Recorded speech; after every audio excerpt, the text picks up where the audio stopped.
Allahumma salli ala Sayyidina Muhammadin abdika wa rasulika nabi ummi wa ala alihi wa sahbihi wa sallim. Allahumma salli ala Sayyidina Muhammadin abdika wa rasulika nabiyil ummi wa ala alihi wa sahbihi wa sallim. Allahumma salli ala Sayyidina Muhammadin abdika wa rasulika nabiyil ummi wa ala alihi wa sahbihi wa sallim. Allahumma salli wa sallim wa barik alaih. Assalamualaikum warahmatullahi wabarakatuh. Bismillahirrahmanirrahim. Alhamdulillahi rabbil alamin. Wa bihi nasta'in wa na'udzu bihi min syururi anfusina wa min sayyiati a'malina. Wa nashhadu an la ilaha illallah wahdahu la syarika lah. Wa nashhadu anna sayyidana Muhammadan abduhu wa rasuluh. Wassalatu wassalamu ala ashrafil anbiya'i wal mursalin Sayyidina wa habibina wa syafi'ina wa maulana Muhammad fil awwalin wal akhirin wa ala alihi wa sahbihi ajma'in. Subhanaka la ilma lana illa ma 'allamtana innaka antal alimul hakim. Rabbi shrah li sadri wa yassir li amri wahlul 'uqdatam min lisani yafqahu qawli. La ilaha illa anta subhanaka inna kunna minadh dhalimin. La ilaha illa anta subhanaka inna kunna minadh dhalimin. La ilaha illa anta subhanaka inna kunna minadh dhalimin. Rabbana zidna ilman nafi'a warzuqna fahman wasi'a warzuqna fahman anbiya'i wal mursalin wa ilhamal malaikati muqarrabin walhamdulillahi rabbil alamin. Amma ba'du. Usikum wa nafsi bitaqwallah faqad fazal muttaqun. Alhamdulillah, yang dimuliakan, lagi dihormati, lagi dikasihi para pencinta ilmu yang mencari kejayaan di dunia dan di akhirat. Seterusnya para pentadbir Facebook Surau Bandar An-Nur. Jadi alhamdulillah kita dapat berjumpa sekali lagi pada sesi yang kali ini. Kita berbicara, membaca, mengupas sedikit sebanyak daripada kitab Sayrus Salikin juzuk yang ketiga. Mudah-mudahan apa yang kita bicarakan, apa yang kita cuba kongsikan ini mendapat manfaat, diberi rahmat dan keberkatan oleh Allah Ta'ala di dunia dan akhirat kepada kita semua. Jadi saya sebelum baca kitab ni, saya menyampaikan hajatlah. hajat daripada pihak pentadbir surau, Tuan Haji Ramalan bin Mansur dan rakan-rakannya. Dia berhajatlah agar kita semua dapat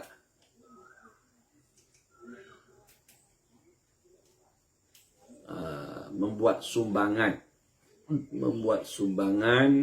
melalui nombor akaun yang tertera ataupun melalui bus kepada surau mereka lah, untuk mereka terus membuat program-program ilmu dan sebagainya di surau An-Nur, Bandar Sembang Selatan. Jadi insya-Allah kita akan sambung lagi berkaitan dengan tajuk yang masih kita kongsikan, atau cara mendidik anak lah dalam bab menyatakan cara menyuci, membersihkan nafsu daripada sifat-sifat yang tercela. Jadi sifat-sifat yang tercela itu perlu dibersih, perlu dihilangkan. Start bermula daripada awal lagi, daripada kecil lagi. Jadi Imam Ghazali rahimahullah ta'ala telah memberi pandangan kepada ibu bapa ataupun penjaga bagaimana cara kaedah atau cara untuk mengasuh anak-anak kita menjadi anak yang soleh, solehah, menjadi orang yang dekat dengan Allah Ta'ala. Okay. Bismillahirrahmanirrahim. Allahumma salli ala Sayyidina Muhammad wa ala alihi wa sahbihi wa sallim, amma ba'du. Qala musannifu rahimahullahu ta'ala wa nafa'ana bi'ulumihi fid darain amin. Dan lagi kata Al-Imam Al-Ghazali rahimahullahu ta'ala, thumma yanbaghi an yushghilahu fil maktab bita'allumil Qur'an wal ahadith wa hikayatil abrar wa ahadithihim wa ahwalihim liyangharisa hubbus salihina fi qalbihi. Artinya, maka sayugianya bagi bapa itu atau penjagalah bahawa membimbangkan akan anaknya itu. Membimbang ni bukanlah bimbang takut, maksudnya menyibukkan, bagi dia ada tumpuan. Jadi bapa ni kena menyibukkan atau memberi anak itu tumpuan di dalam maktab. Apa dia maktab? Yakni tempat orang yang mengajar Al-Quran dan belajar segala hadis-hadis Nabi SAW.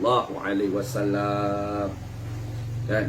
Dan lagi sayugianya bagi bapa itu atau penjaga itu bahawa mendengarkan akan anaknya itu, mendengar atau mempendengarkan akan anaknya itu akan hikayat kelakuan orang yang abrar. Abrar ni makna orang baik-baik. Maksudnya yakni hikayat kelakuan awliya, wali-wali, dan kelakuan orang yang soleh-soleh, dan segala cerita mereka itu, supaya tetap tertanam di dalam hati kanak-kanak itu kasih akan orang yang soleh-soleh itu, dan kasih ia akan segala awliya, dan supaya ia kanak-kanak tadi cenderung atau minat kepada tariqah ahli tasawuf. Jadi pertama, selain daripada berkaitan dengan makanan, pakaian, pergaulan anak, jadi selain pada itu perlu juga bapa ni tadi menghantar anaknya belajar. Terutama sekali dia kata belajar Quran, belajar hadis, nak belajar ilmu-ilmu yang fardu ain. Jadi benda tu kena dibawa anak tu di sekolah. Tapi bukanlah belajar yang berat-berat, tafsir apa mungkin tak sesuai lagi budak-budak kan. Boleh baca Quran, dengar hadis, baikin akhlak dan sebagainya. Mengajar semayang, begitu. Menulis ke, membaca, mengira, kena sibukkan anak tu. Terutama ilmu Quran, ilmu hadis, ilmu fardu ain lah. Di samping menulis, membaca tu, peringkat umur yang sesuai kena mengaji, kena hantar. Di samping itu juga kena bercerita, mendengarkan anak ni kisah orang soleh, kisah wali-wali, lebih-lebih kisah Nabi-Nabi lah. Belikan mereka buku-buku kisah wali-wali, kisah pejuang-pejuang agama, kan, kisah orang-orang ahli sufi, ulama-ulama yang soleh, kan, supaya mereka ni tertanam dalam hati kasih dengan wali-wali, minat dengan perjalanan orang ahli sufi. Wa yahfazuhu min ta'allumil ash'ar allati fiha zikrul ishqi wa ahlihi.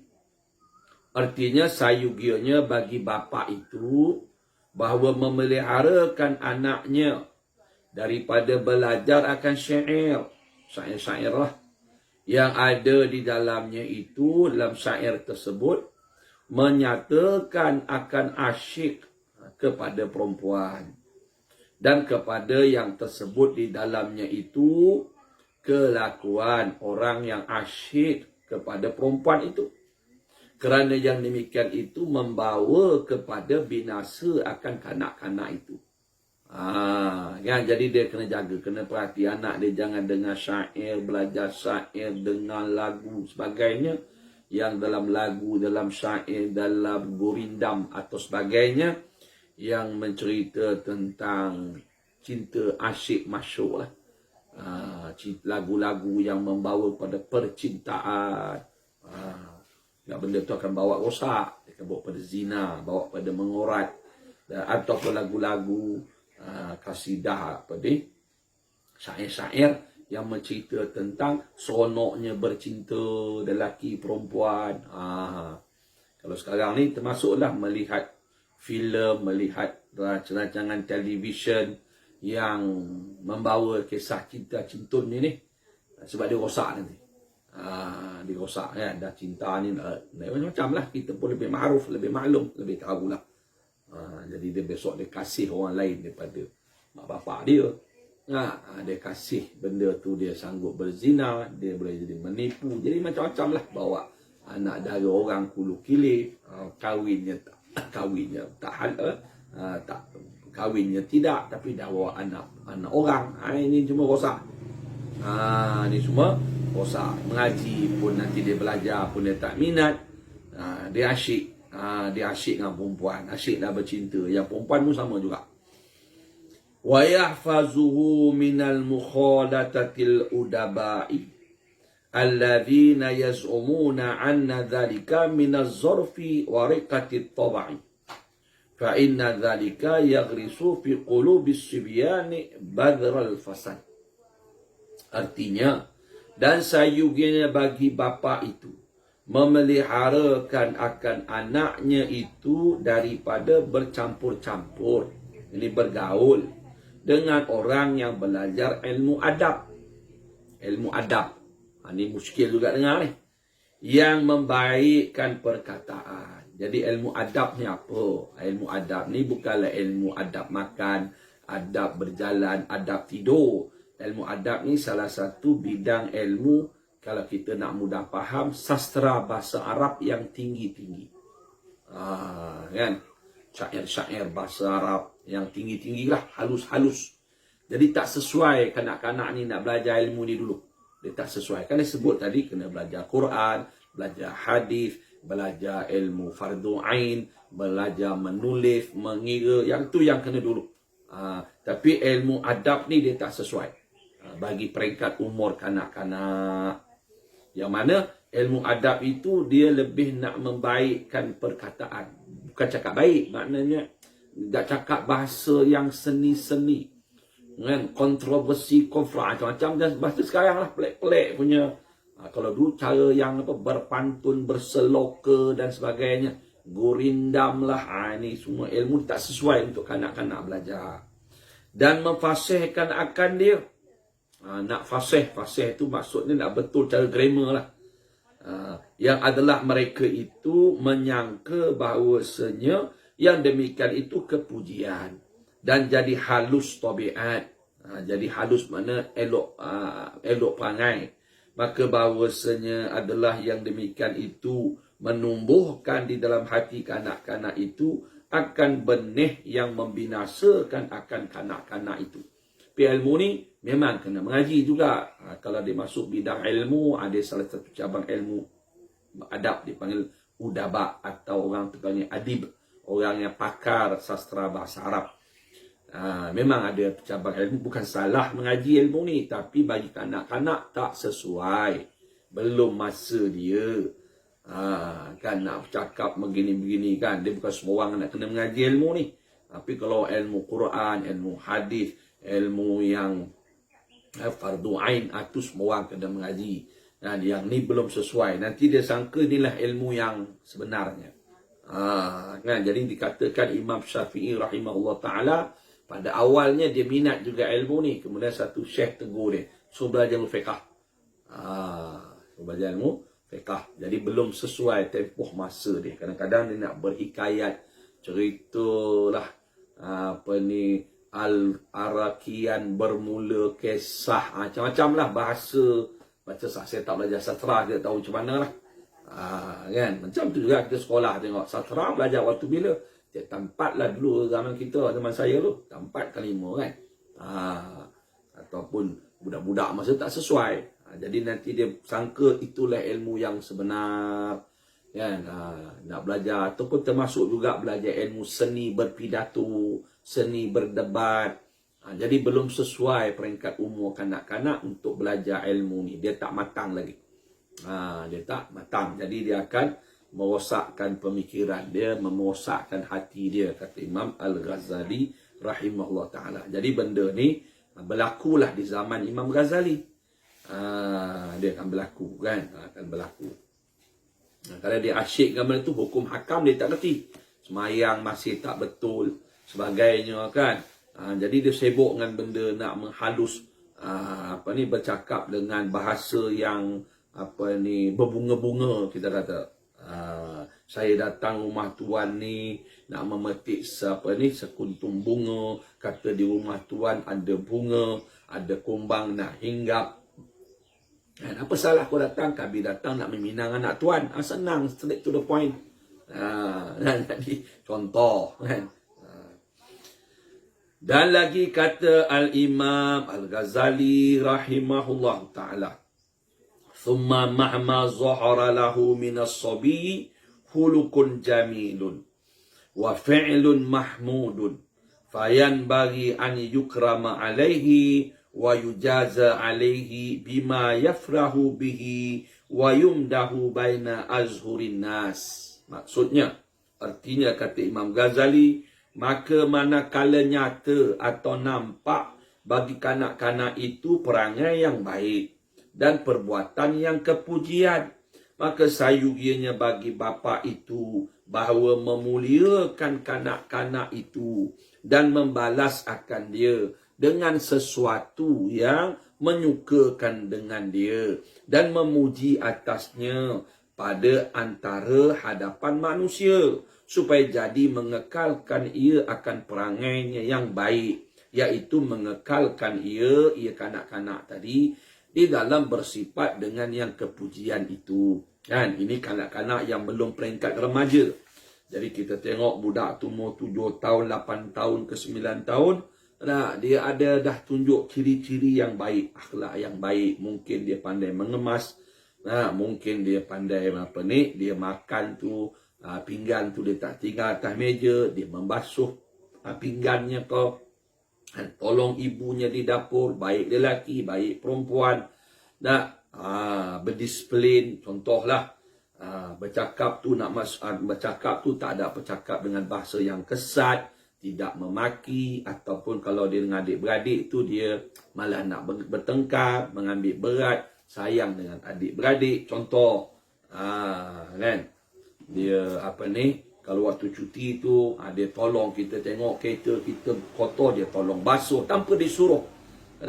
Contohlah sebagainya. Peringkat sesuai kanak-kanak lah. Jadi bila bapak tu tengok anak tu begitu, maka bapak ni hormat anak tu. Tunjukkan satu appreciate lah, kata orang putih lah. Kan? Mungkin kita puji dia, kata pandai anak ayah ni. Contoh depan orang kata pandai anak ayah ni. masuk rumah cakap Assalamualaikum. Contohlah. Yang dia tengok sahabat-sahabat kita hantar rumah, dia tolong menghidang air ke, contohlah. Dia salam, cium tangan, lepas tu dia pun tak duduk dengan orang tua-tua bercerita. Nah, mana kita puji dia. Atau kita bagi dia sesuatu perkara yang apa dia kata dalam kitab ni membalas. Balas tu bukanlah semesti bagi hadiah, mungkin kita peluk, kita cium dia, kan? Kita memuji dia perbuatan tersebut. Tujuan puji supaya ni kanak-kanak supaya dia ada motivasi untuk terus mengekalkan amalan baik tersebut. Kan sebelum dia masuk remaja, dah masuk remaja payah. Kata tok guru kami, kecil-kecil anak kita, dah besar belum tentu jadi anak kita. Kan? Jadi kecil-kecil anak kita. Waktu dia kecil, kanak-kanak ni dia mesti dah dengar cakap kita. Boleh kita mengasuh dia, boleh kita bagi nasihat. Bila dah besar, belum tentu jadi anak kita, kata tok guru kami. Kok jadi anak Cina ke, anak Hindu ke, maksud dia perangai tu. Tak semenggah tu nanti. Jadi begitulah. Kan? Sebab tu saya dengar sebagian orang cerdik pandai cakap kan. Dia kata, kanak-kanak ni, anak-anak ni, sewaktu dia belum masuk sekolah, dia akan bercakap dengan kawan. Bila bercakap, dia akan kata, ayah aku cakap macam ni, mak aku cakap macam ni. Dia akan cakap, mak dia cakap, bapa dia cakap, ayah dia cakap. Kemudian bila dia masuk sekolah rendah, sekolah tadika, sekolah rendah, dia akan cakap, cikgu cakap. Dia kata, mak, cikgu cakap macam ni. Kan, ustaz cakap macam ni. Okey. Kemudian bila masuk remaja, dia akan cakap, kawan cakap. Ni kawan cakap, dia kata kawan dia. Kawan. Dia tak ada lagi ibu ke, bapa ke, cikgu ke, ustaz ke, dia akan cakap, kawan dia cakap. Besok dah besar lagi, aku cakap. Aku yang cakap macam ni kan. Jadi maknanya daripada peringkat anak tu lagi lah. Perlu kanak-kanak masih belum masuk peringkat remaja ni lah yang sesuai sangat. Kita nak melentur buluh. Orang tu kata biar daripada rebung. Cerita orang soleh. Belikan buku-buku orang soleh. Kisah Nabi-Nabi. Kisah wali-wali. Kisah pejuang-pejuang. Seperti apa ni. Kisah-kisah penyebar agama. Kisah orang yang memperjuangkan agama. Cerita supaya dia ada. Kalau dia tak, bukan nak semua orang jadi ustaz. Bukan semua orang jadi tok guru. Jadi yang pentingnya dia dalam hati dia tu cenderung minat kepada agama, minat kepada orang soleh, minat kepada wali-wali. Jadi kalau dia besar, dia bekerja ke apa sebagainya, dia akan carilah untuk duduk dengan orang soleh. Kalau dia jadi doktor yang soleh. Kalau dia jadi pemimpin yang soleh. Kalau dia jadi ulama yang soleh. Apa bidang dia masuk, dia jadi orang soleh. Dia jadi orang yang soleh. Ini sampai ada 40 tahun kan. 40 tahun daging haram masuk Malaysia. Kartel. 40 tahun dah. Bayangkan tu. Yang daging-daging pada Bolivia lah macam-macam kan. Masuk 40 tahun. Jadi kenapa jadi macam tu? Sebab yalah orang kapi tu ada kapi kan. Yang buat tu kapi lah. Tetapi yang membantunya, yang bekerja dalam meluluskan apa ke sebagainya, siapa tu? Biasanya yang kerja kerajaan ni di negara kita ni majoritinya orang Melayu Islam. Jadi kenapa boleh lolos dan sebagainya? Kenapa berlaku? Jadi sebab dalam hati mereka itu tidak cenderung kepada pribadi orang soleh, tidak cenderung kepada akhirat. Mungkin dia tak dengar daripada kecil, tak diasuh bagaimana yang disarankan oleh ulama-ulama sufi. Jadi dia tak ada. Bila tak minat kepada benda-benda tasawuf, maka dia tak tahu penyakit hati. Tomak tu apa dan sebagainya kan. Dengki tu apa, bakhil tu apa. Jadi ini dia rosak. Dan yang merosakkan kita ni sebab cara kita mendidik daripada awal kan. Pergi sekolah, apa kau nak jadi dah besar besok. nak jadi doktor, bukan salah jadi doktor, tapi tak sebut jadi doktor yang soleh. Jadi apa? Jadi wakil rakyat yang soleh. Jadi engineer yang soleh. Jadi pomen yang soleh. Jadi jurujual yang soleh. Jadi businessman yang soleh. Yang tu tak ada.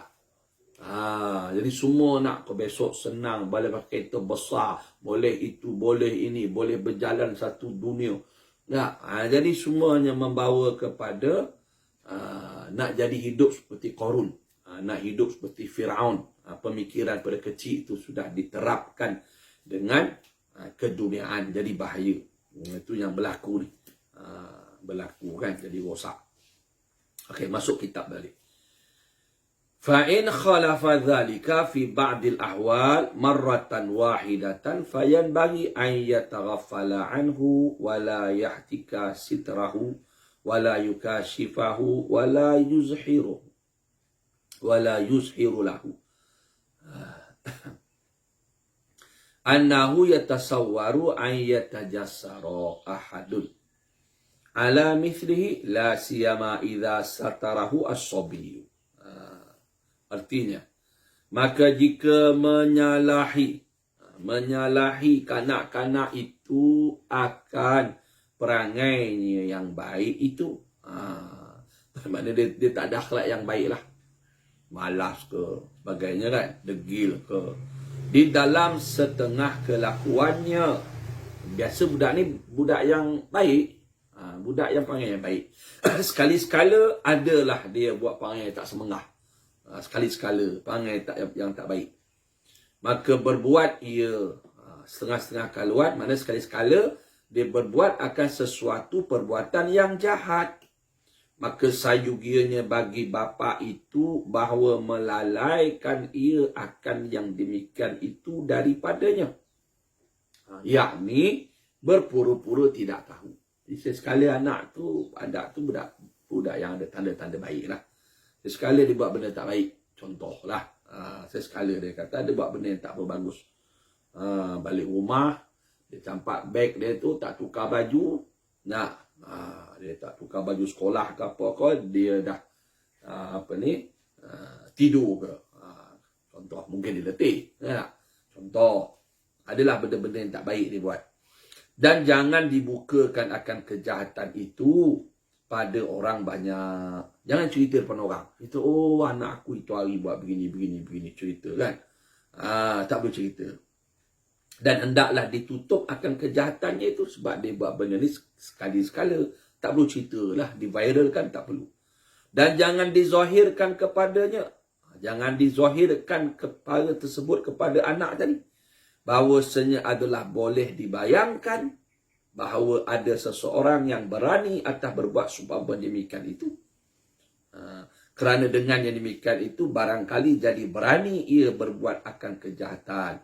Seperti demikian itu istimewa pula apabila menutup kanak-kanak itu akan kejahatan yang diperbuatnya itu. Maka sayugianya bagi bapa itu jangan sangat mencela akan dia dan jangan disesal akan dia.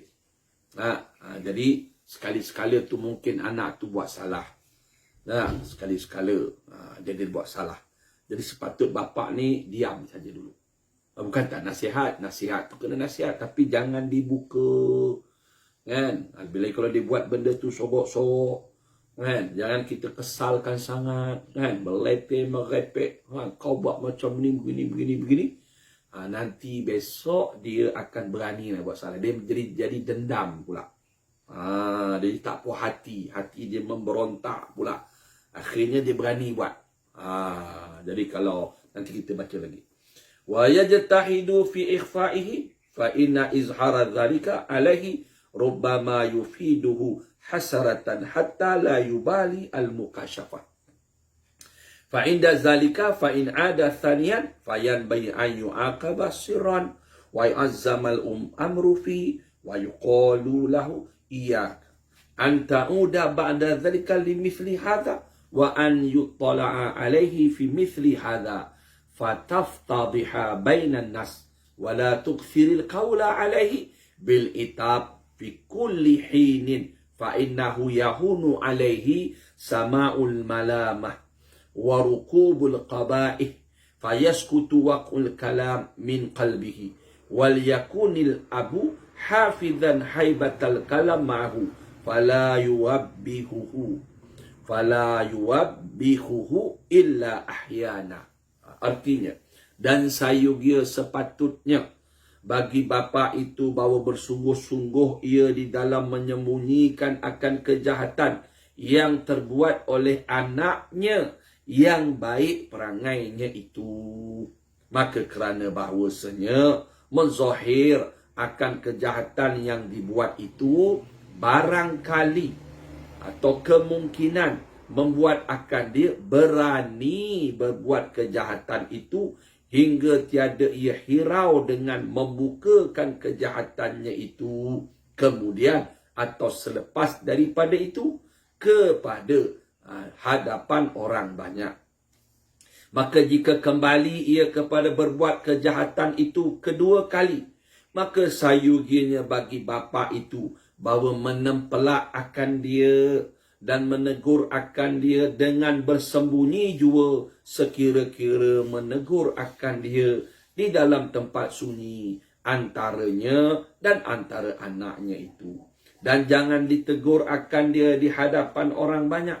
Dan sayugianya bagi bapa itu mengata bagi anaknya yang berbuat kejahatan itu dengan katanya bahawa pekerjaanmu itu sangat besar jahatnya dan tiada patut bagimu mengerjakan akan demikian itu. Dan sayugianya ditakuti olehmu. Sadasanya dan sayugianya takut olehmu bahawa dilihat oleh orang banyak. Ini orang ramailah. Dilihat oleh orang akan pekerjaan. Seumpama demikian itu. Dan jadi nyata, jadi jelas jahatmu itu antara orang banyak. Dan sangat jadi aib. Dan lagi sayugianya bagi bapa itu bahawa jangan membanyakkan akan perkataannya yang mencela akan perbuatan anaknya seperti yang demikian itu pada ketika itu, kerana bahawasanya membanyakkan akan perkataan yang demikian itu jadi memudahkan, jadi majal, memudahkanlah, jadi ringan atasnya mendengar akan kecelaan itu dan mengakibatkan ia tiada sangat hirau akan berbuat kejahatan itu dan barangkali gugur memberi bekas atau memberi kesan perkataan itu atau nasihat itu daripada hati kanak-kanak itu. Maka jadi tiada ia sangat hirau pengajaran bapaknya itu dan tiada sangat takut ia akan teguran bapaknya itu. Dan sayugianya bagi bapa itu memeliharakan haibat perkataannya serta anaknya itu. Jangan dia maki bodoh, anjing, anak tak berguna, tak perlu cakap macam tu. Dan jangan dikata baginya dengan perkataan yang jahat pada ketika ia anak tadi tersalah perbuatannya itu.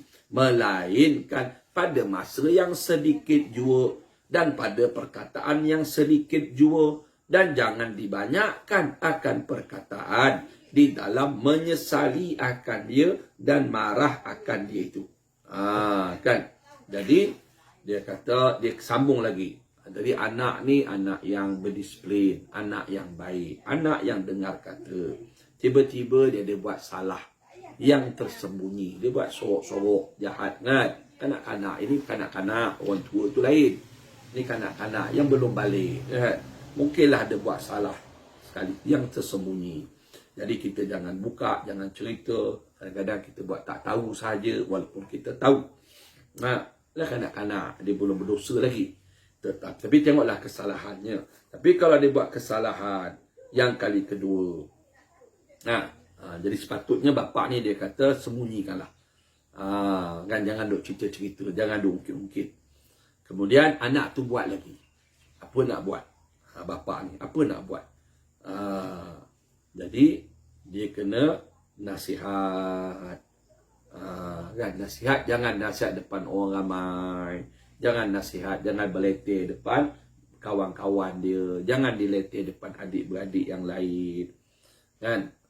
Jadi kalau dibuat, jadi tegur cara panggil, cakap dengan cara antara kita dengan dia sahaja. Kan? Jangan ditegur depan orang ramai. Sebab dia buat benda tu kesalahan yang dia sembunyikan. Dia bukan buat depan orang ramai. Tak? Dan dia kena terangkan apa yang dia buat tu, apa kesannya. Yang kau buat ni benda tak baik, benda tak elok. Apa kesannya nanti? Kena cerita kesannya. Kan? Apa jadi begini, nanti kau susah, nanti kau akan jadi pemalas, nanti kau akan jadi pencuri. Umpamanya lah.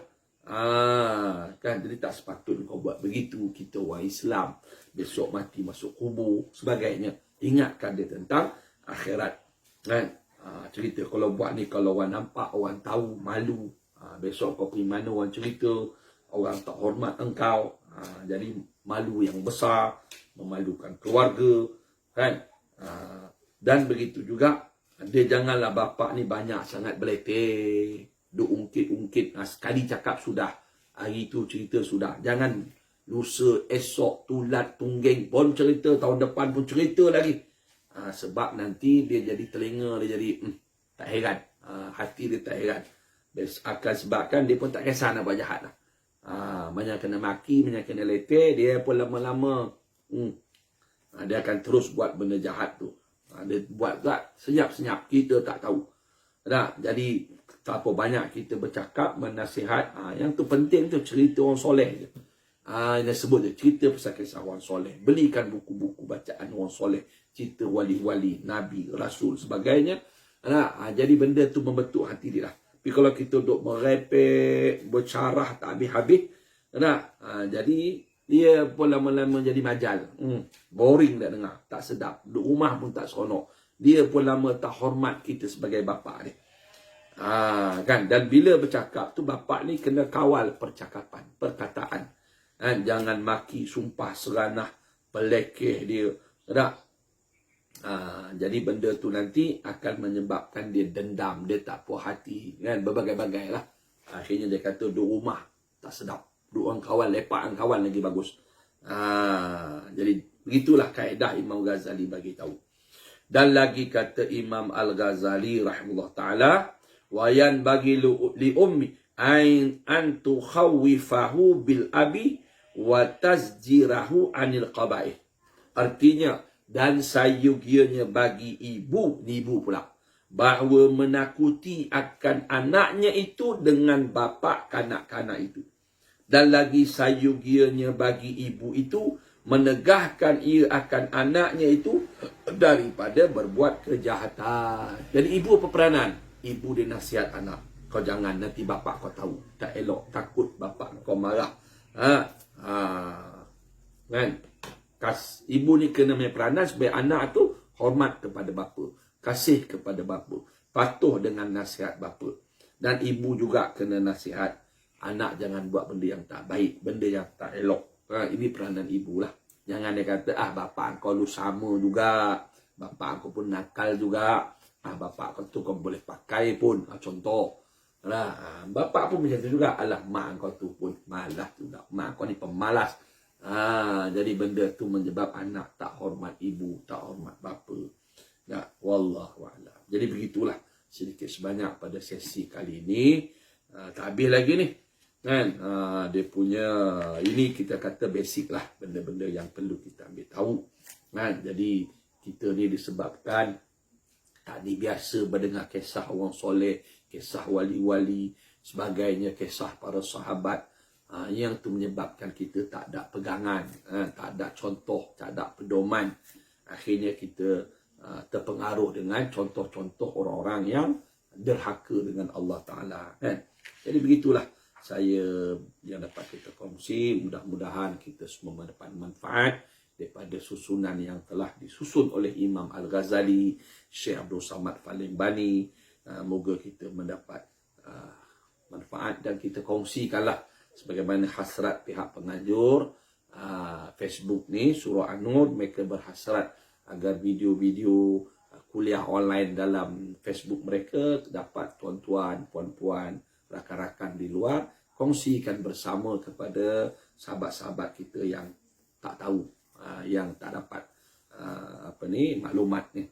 Kan? Bukan kuliah saja, kuliah lain pun tak apa. Dan juga sekali lagi kita ulang, mereka berhasratlah pihak Surau An-Nur, pentadbirnya berhasratlah kalau tuan-tuan, puan-puan yang melihat video ni dapatlah sedikit sebanyak memberi sumbangan, sen pun tak apa, RM1 pun tak apa, dalam akaun bank yang tertera tu.